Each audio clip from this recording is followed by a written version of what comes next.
am with you, and I wish you quick recovery. You have the sympathy of many Malawians, including many who are not DPP members. The world is with you. God is on your side. The family members whose relations are experiencing different forms of pain from longer violence, I all wish to assure you that you are not alone. I am with you. The DPP is with you. You remember what I pledged on that day in April 2012 at Ndada. On that Saturday I said, and I repeat here, that I will never leave you alone. I shall stand and fall on Malawi soil. This is my promise to you from the depth of my heart. To the Malawi Police Service, I have a special message for you. I know you are under extreme pressure not to do what is right. First, to be independent, organ of the state. Second, to provide protection and safety to the people of Malawi. I therefore call on you to exercise your professionalism and arrest the culprits. I so have trust in your work, so are many Malawians. At this juncture, let me applaud all political parties that condemned in the strongest terms the MCV barbarism towards our DPP members who were conducting a blue parade. I applaud civil societies that weighed in with voices. I applaud religious communities that followed. I applaud all Malawians of goodwill that expressed their disgust with the violence through social media platforms and radio programs. All this has demonstrated that while the MCP remains primitive in violence, the Malawi people have advanced to the level of political maturity and political harmony.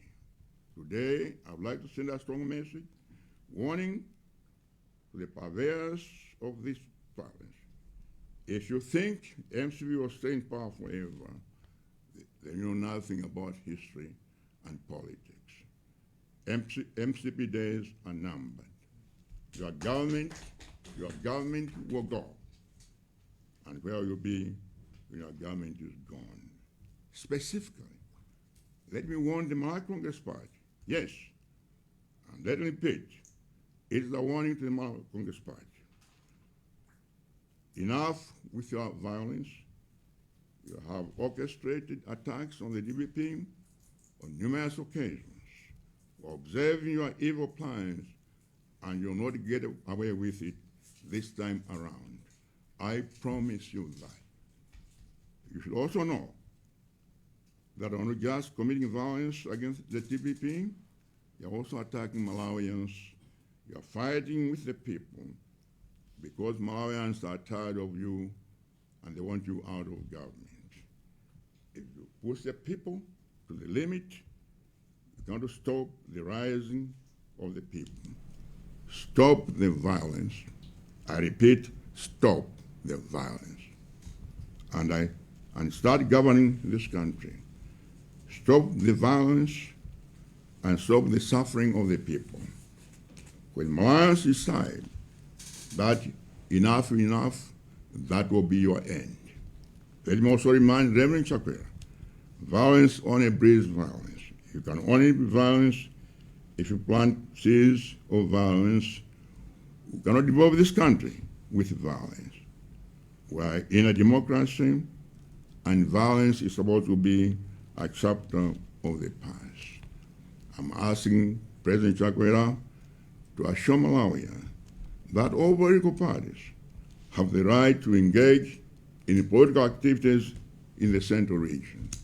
I'm also asking President Chakwera to assure Malawians that all political parties are free to campaign in the Central Region and that there will be no repetition of the violence committed against DPP election monitors in the Central Region in 2020. Chakwera knows has failed to govern this country. Now he wants to throw the country into anarchy. But Malawians will not allow you to use violence and anarchy as an excuse for your leadership failure. People want your leadership and not your violence. Your violence will not end hardship you have brought on Malawians. Your violence will not bring food to the people struggling to find a meal every day. Your violence will not print passports and driving your license. Your violence will not help Malawians who are struggling for mere survival. Malawians sick and tired of failed leadership that is clueless, irresponsive, extravagant, tyrannical, and tribalistic. No form of violence, barbarism, and threat will solve the problems of this country. To you, Malawians, let me say this: wake up. The dark days of the MCP brutalities are now back. The Malawi Congress Party has not changed. MCP will never change. They know they cannot win the next election. As a result, they want to terrorize the country with beating panga knives and access to instill fear in us Malawians. They know they took Malawi by stealing the government. Now they won't take the country again with violence. We will not and should not allow this to happen again. They have plundered the country, they have destroyed the country, they have caused enough suffering. They are cruelest. In fact, the more they govern, the more they destroy the economy. The MCP is too afraid of the 2025 elections because they know that their days are numbered. We are not, and we should not allow them to maintain power using violence. In so fighting poverty, MCP is fighting our people. In so fighting inflation, MCP is fighting innocent DPP women. Instead of finding ways to curb the rising cost of living, MCP is busy hacking DPP girls with panga knives. They are busy making plans to fight the DPP instead of fighting corruption. Malawi has become a third country and has lost its economic vitality. Our people are drenched in the meshes of poverty. We'll never allow the broad MCP to bring back the oppressive, abusive, and bloodthirsty autocratic rule again in this country. Never, never again. The one-party system is a dark spot in the history of this country. We cannot go back to the dark days of death and darkness. Never. We cannot go back to the days of crocodiles and nyakula. Never. So, all this pain will soon end. Next year, in September, with our blessings, as I said, I'm coming back to rescue this country from destruction. I've done it before, and will do it again. The works of my hands will bear testimony. No more promises. May God bless you all, and bless Mother Malawi. I thank you for your attention. Thank you.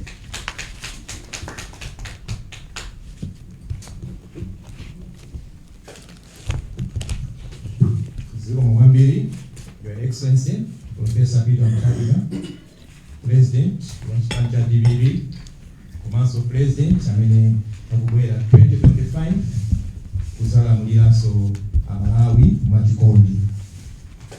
Tunakuthokozeni nonse amene munakhala kuonera kunena kwa bwana kulukulu kwa Malawi, ena mationera, ena mavera, ena mawerenga masamba anchezo. Your Excellency, tunakuthokozeni kunena kuti mwatsimikizira Malawi mene munanenera kundata kuti simuzasiya.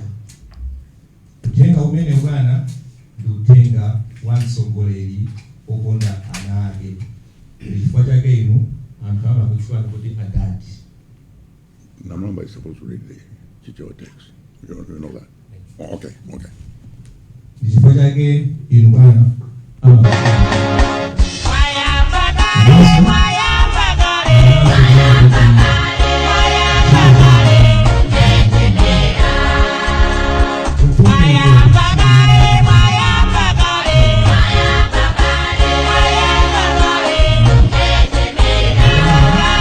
kusankha chitukuko kapena kusankha ndale. Ndi Malawi anasankha ndale ndi chifukwa chake lero ali ku Bagamoyo. Chifukwa cha Malawi amene ali ku Chitipa, ku Cholo, Msanje, Mulanje, Onabona Malunga, mneneri wa bwana kuno Magochi, komanso publicity secretary wa chipani cha DPP awerenga muchichewa kuti tonse timve mbembembe.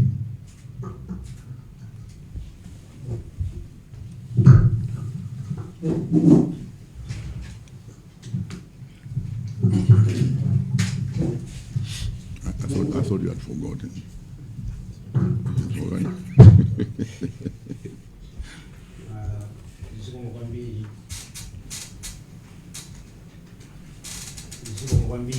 Your Excellency, Professor Fatita Mutalika, President watu Kuma, Malawi Mono, Maso President watu wa chipani chatu cha Democratic Progressive Party. Nikathokoze kuti masanamu mwandipatsa mwayotino mauwanu Malawi akamve munchichewa chiyankho chomveka bwino. Koyambirira penipeni mwafunire azimayi wonse dziko lino la Malawi amene tsiku la lero tsiku lawo loyambirira Malawi. Komanso mukufunanso kwafunira Malawi wonse chifukwa chakuti lerolo ndi tsiku loyamba limene mukuyankhulana ndi Malawi mchaka chino cha 2024. Uthenga wanu mukufuna kwayankhula Malawi mapadera chifukwa dziko lino lili pamoto. Malawi akulowera kutongo chifukwa chakusowa utsogoleri. Inuyo a president mukuti muli okhudzidwa kwambiri chifukwa tu anthu ochuluka akusowa chakudya, njala yavuta pamene tikunena pano. Katundu wakwera mtengo mdziko muno komanso chuma chasokonekera. Inunso a president mwanena kuti muli okhudzidwa kwambiri chifukwa cha nkhanza zimene chipani cha Malawi Congress Party chikuchitira azimayi, atsikana, achinyamata ndi azibambo amene amatsatira chipani cha DPP. Nkhanza zimenezi zikumapitirira mpaka na kuagwiririra atsikana komanso kuaphwanyira anthu magalimoto awo ndi kuabera katundu wawo.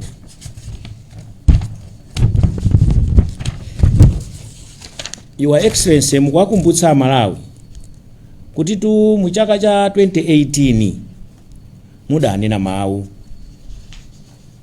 kuti ndipo mawu amene wanso mudawaonjeza nthawi imeneyo mu 2012 kuti pamenepo mawu amene munanena mu 2018 munanena kuti ngati sitisamala mdima udzalowa mu dziko lathu lino ndipo kuwala kudzathawa, nkhanza ndi sokonekero zizakhala ponseponse. Apa ndi nthawi imene timapita ku zisankho pamene inu munawina chisankho cha 2019 koma mawu zanu kuti ndisamalireni ndi chipani cha Malawi Congress Party. Mawu amenewa akutsimikiziranso pano pamene nonso pano Malawi wasanduka chida choopsezera kapena kuti boma lasanduka chida choopsezera anthu, chida chakuti no amene ali mbomawo kumabera chuma cha dziko lino komanso chida choti no katangale adzipitirira patsogolo.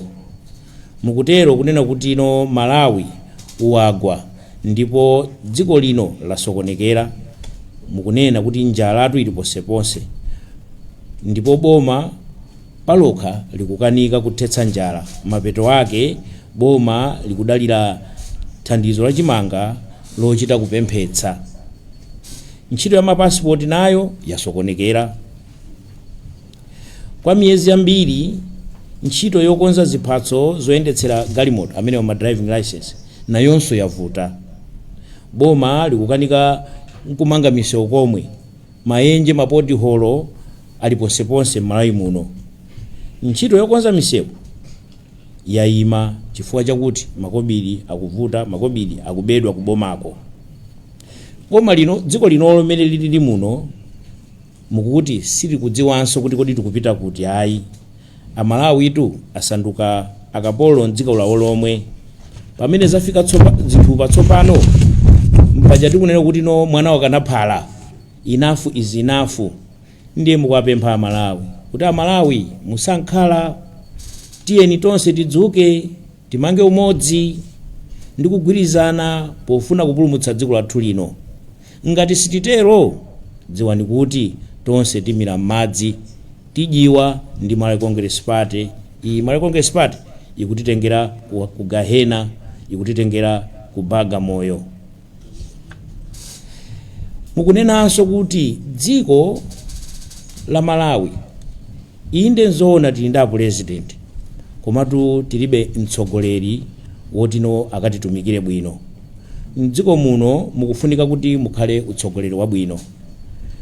Chimeneno taona ndi chakuti no a president achakwera angokhala abodza kulonjeza zinthu kuti tikafika ku Kanani, tikamatero tikukumbukira mukakumbutsanso Amalawi zakudya katatu, za mapasipoti, zambiri mmenemo zimene ananena zonsezo ayi ndithu sizikuchitika. Tunena pano Malawi kunena kwa bishop akuti notafika ku Bagamoyo.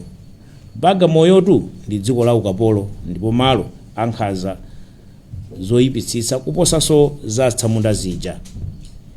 Mukupitirizanso kuyankhula kuti kuchokera chaka cha 1964 chipani cha Malawi Congress Party chakhalabe ndi mbiri yake yakundima, mbiri yake yankhanza, mbiri yake yakupha. Wakumbutsanso Amalawi kuti no mwina zimene zikuchitika pano sizoti nzachilendo konse ayi. Mu 1992 ndi omwewa MCP wa ankafuna kupha mabishopu a Katolika. Chidwi chawo cha Malawi Congress Party etu sikuti no chili pa chitukuko ayi. Chidwi chawo chagona kuononga dziko, komanso ndikuti no democracy, ufulu umene timakhala nawo utheretu tibwererenso konkuja.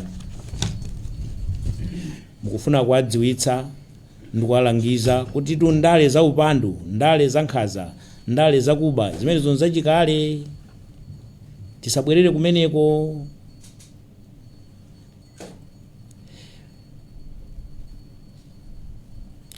Ndiye mukatero powakumbutsa Malawi choncho mukuti chabwino mukulira, chabwino mukuvutika, njala ndiyo, mavuto ndi amenewo, anyamata athu kumakhapidwa, ndalama ndi kumasowa, zambiri mavuto amene tikumana nawo nkumachitika. Komatu pali nkhani yabwino. Nkhani yake Amalawi nonse imvanizi kuti tsopano chipani cha DPP chakonzeka kulowaso mboma ndi kupulumutsani pa mavuto amene alipowa. DPP yakonzeka ndipo ikulowa mboma 2025. Zonse zimeneno zimatikhanga tikuti no zatigwira pakhosi zonsezo takonzeka kubweretsa chitukuko chokomera Amalawi wonse mdziko muno mopanda tsankho. Ndipo pamene akutero chonchopo a president athu akuti iwowo tu ngati president wa chipani cha DPP, iwowo a Professor Arthur Peter Mutharika akonzeka kuti no akayime ndi kupikisana nawo pa chisankho cha president mu 2025. Pamenepo ndibwerezenso His Excellency a president athu opuma, komanso a president a chipani cha DPP ataona mavuto onsewa Amalawi mmene mukuzunzikiramo, akunena pano kutsindika kuti iwo akonzeka kukayima ndi kupikisana nawo, komanso sangoti kupikisana nawo kokha iyayi, mpaka naso kukawina kuti no mavuto amenewa tikathani nawo, Amalawi mukakhale pabwino.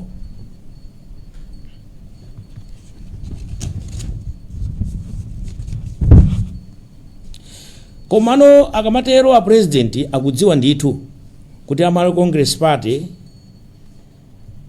akuchita mantha, akudziwa kuti ino kupita kuzisankho sangatigonjetse ayi. Nchifukwa chake supanono Malawi Congress Party sakugona tulo, akukhala nawo akufufuza njira zosiyanasiyana zakuti ino athane ndi His Excellency Professor Arthur Peter Mutharika kuti asadzaime pa chisankho. Amalawi njira zimene iwo Malawi Congress Party akutsatira ndi monga izi: choyambirira kuyeseratu kuapezera milandu yosiyanasiyana kuti awamange, ncholinga akuti asadzaime pa chisankho komatu alephera. Chachiwiri, anatumiza achinyamatawa nankhumwa ndi kagulu kawo kuti ino alande chipanichi ndi kukapatsa Malawi Congress Party, cholinga chake akuti tu iwo asadzaime komanso alephera. Chachitatu, ndiyeno akonzano upo wina akuti ino lamulo la ijirimiti lakuti ino apresident athu asadzaime, akuti munthu udzikhalano nzaka zina zake usapitirire pamenepo. Apanso tu akuatsimikizira kuti alepheranso. Ndiye amafunano akupitiriza kukutsimikizirani kuti ino Amalawi musakhale mchikayiko, Mulungu ali nafe, ndipo zithekadi ngati Mulungu ali ndi cholinga chakuti ino iwo adzapikisane nawo pa chisankho cha mu 2025, zimenezo zichitika ndithu, ndipo iwo umene ndanena muja avomera ndipo adzayima nawo. Palibe yemwe angasokoneze cholinga cha Mulungu, ndiponso palibe amene angasokoneze cholinga cha inu anthu Amalawi anu ake. Moyo wa munthutu uli m'manja mwa Mulungu, komanso mwa anthu ofunira dziko lino zinthu zabwino. Iwo akulengeza pano kuti adzatumikira Yehova ndipo adzakutumikirani inu Amalawi. Ililotu ndi chenjezo lawo lokhazikika kwa inu nonse Amalawi. Mulungu tu amamva kulira kwa anthu ake.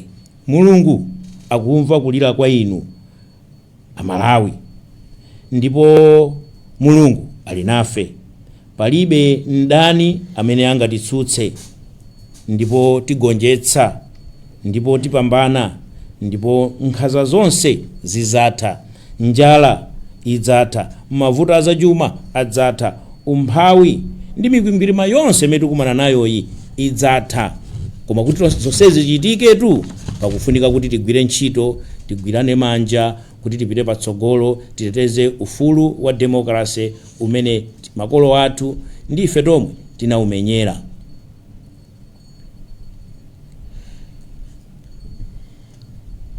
Akuti tikapanda kupanga chonchotu ndiye kuti ino titha tonse ndithu atijiwa, chifukwa chakuti ino iyi kongresi si amasewera yani.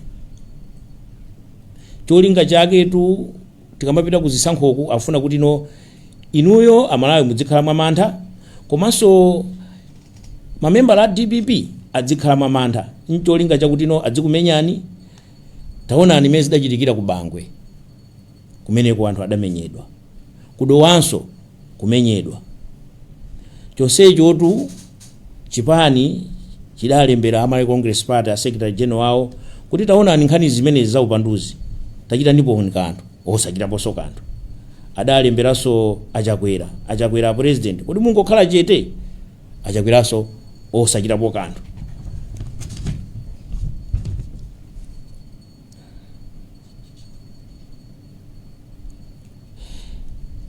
Nkhani yo ili nkamwa chomwecho masiku apitawa akuluakulu amene no amafuna no kuti no akakhale akapange ndipiti oti no akakopera anthu kuti adzikalembetsa chaunzika kulilongwe, basi adangofika pambowe kudangobwera dzigawenga zochokera ku Malawi Congress Party, nkudzatani nkudzakhapa anthu aja kuamenyamenya magalimoto awo kwaonongera katundu yense pamenepo, kubedwa atsikana azimayi kuvulidwa, kwachita chipongwe chosanena. kudabwa kwaketu nkuti apolisi adali pomwepo komanso kungoyang'ana. Tikunena pano chabwino ndi mmodzi yemwe sadagwidwe. Kodi kukhalako tizikhala chonchi? Apresident akuti iwo ndi okhudzidwa kwambiri kuti no achakwera loko zimene zachitika kumbowezi amayembekezera kuti iwo ayankhulapo sadayankhuleponso. Komano izi mwina zikungopheredzera zimene iwo achakwera amazidziwa, chifukwa mu 2019 adanena adawauza Amalawi kuti akhetsa mwazi ngati sakhala president. Ndiye pano sitikuonanso mwina chodabwa kuti no ataso kukhetsa mwazi chifukwa chokuti afuna kupitiriza kukhala no president. Uwu ndi mchitidwe wawo, uzi zili m'magazi mwawo, chifukwa zakhaso zikuchitika zimenezi mu zaka 31 mulamuliro wa Malawi Congress Party. Tisachite kubwereza nkhani ya mabishop tanena kaleja, tisachite kubwereza nkhani ya anthu akumwanza amene adakaphedwa kumeneko, ndi imene amachitira ndithu. Ndiyeno apresident akuti uthenga wawo popeza kuti no anthu kumene kuja kwambayo kuja adapeza kuti adakhapidwa, akuti ayi ali nanu limodzi sakukusiyani inutu mumafuna kuti no mupange zinthu zabwino kumemeza wanthu kuti no akalembetse, koma taonani zachitikazi ndiye wosakukusiyani. Komanso kwa makolo kapena kwa abale amene akusamalira anthu amenewa akuti tu iwonso sakukusiyani, pitirizani kuwasamalira. Mchitidwe umenewu utaphosa chedwa, tikubweranso mu 2025 zidzatha zimenezi. Uthenga wina umene akufotokoza president athu His Excellency Professor Arthur Peter Mutharika ukupita no kwa apolisi, kuti apolisi iwo tu amakukhulupirani kwambiri, amakukhulupirani kwambiri chifukwa inu mumagwira bwino ntchito yanu, ndipo mumayenera ndithu kuigwira bwino ntchito kuteteza anthu, komanso mumayenera kukhala odziyimira panoka. Koma akudziwa kuti no kumeneko kubomako muli pampanipani. Awa Malawi Congress Party akufuna kuti no mudzipanga zinthu zosakhala bwino, ndi akukupemphani kuti tateroni mugwire bwino ntchito yanu, musalolere kuti no Malawi Congress Party aunonge mbiri yanu. Kupitiriza apo apresident iso akufuna athokoze kuchokera pansi pa mtima kwa mabungwe wonse amene sali aboma, ma civil society, komanso mipingo yonse ndi atsogoleri achipembedzo amene anatuluka poyera nkudzudzula nkhalidwe wankhanza umene wa Congress akhala kuchitira anthu poyambirira paja kuchokera ku Bankwe kudzafika kumponera komanso ndi kumbowe kulilongwe. Akukuthokozani kuti ndi aliyense ayenera kutengapo mbali nzoona kuti no democracy imeneyi titani tisamalire, kuti mchitidwe umenewu wa Congress woononga democracy utidzudzula. Tikufuna dziko lathu lino lisabwererenso kundale zakale za chipani chimodzi, chipani cha nkhanza. Akupitirizanso kuwachenjeza Malawi Congress Party kuti pepani musatero, musabweretse nkhanza mdziko muno. Akuwachenjezanso achakwera kuti inuyo muli ndi chani, muli ndi ndino a president muyenera kusamalira ndithu kuti no mukonze dziko lino lili mavuto ambiri, musakhale mukuti no mukuononga dziko lino. Imvanizi uthenga wake akutero kuti uchifamba sungathetse njala ayi, uchifamba sungathetse vuto la mapassport ndi la driving license, uchigawenga sinjira yothana ndi kukwera mitengo kwa katundu komanso kuchepa mphamvu kwa ndalama yakwacha. Dziwanizi kuti Amalawi itu atopa ndi utsogoleri opanda masomphenya, utsogoleri wongomango yankhula koma osakwanitsa malonjezo, komanso utsogoleri wadyera wakatangale wokonda chigawo chimodzi chokha. Izi Amalawi atopa nazo. Nkhanza ndi uchifamba wa MCP sungathetse mavuto osewa. Ndiye akutero kuti no malomoti mudzimenyana ndi kuti no kuthana ndi kuti kukwera katundu mastolomu inuyo pamenenso mumamenya wanthu osalakwa. m'malo mokuti mwina ndalama yakwachayi muyisamalire muone kuti zonse zikuyenda bwino mpamene nodzigawengano za Malawi Congress Party zikumagwirira atsikana. Hayi, musatero. Ndiye akumaliza kumapeto kwenikweni akuti Amalawi nonse dzukani, tsekulani maso. Itu MCP ija sidasinthe njomwe ija iwo otazotisanga wine nchifukwa chake ayamba njira zimenezi. Koma titeronso kuti akutero a president mphechepenye mwa njovutu sadutsa kawiri. Apa si apa nanga tidapatsa mpata kuti ayi talamulirani ndi apa kubwera njalapo. Kodi mufunanso tibwererenso kunjala komweku? Mukufunanso tibwererenso munkhanza zomwezi? Ndaletu za MCP nzakale. Ndiye kumapetopeto a president afuna kulimbitseni mtima akuti amayi ndi abambo inu Amalawi nonse kwatsala nthawi yochepa, kanthawi kochepa kokha, zinthu zisintha, ndipo posachedwa apa akati mbanda kucha ukucha kubwera kuyandikira mwezi wa Septemba chaka chamawa iwo pachisankho adzayima ngati president wa chipani cha DPP komanso ngati candidate woyimira chipani cha DPP. Akupitirizanso kulonjeza kuti njala mavuto osewa iwo mmene mukuadziwira APM mudziwira mavuto osewa anjalawa adzatha.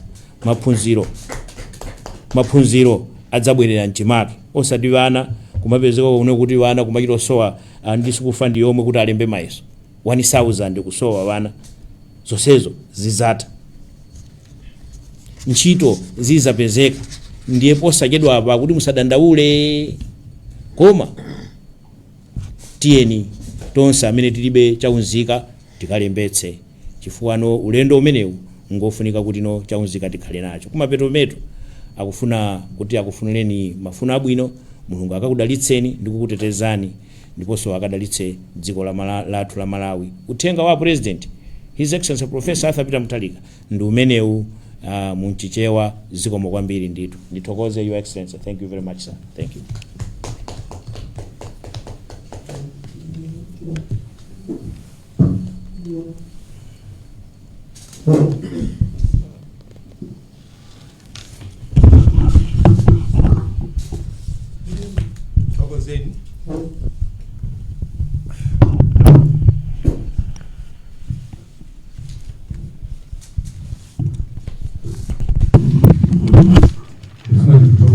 Honorable Shadik Namalonga, Business Secretary of DPP, Commercial Spokesperson of His Excellency Professor Peter Mutharika, Masulira Mwambe Mbembe zomwe bwana anayankhula mu Chizungu.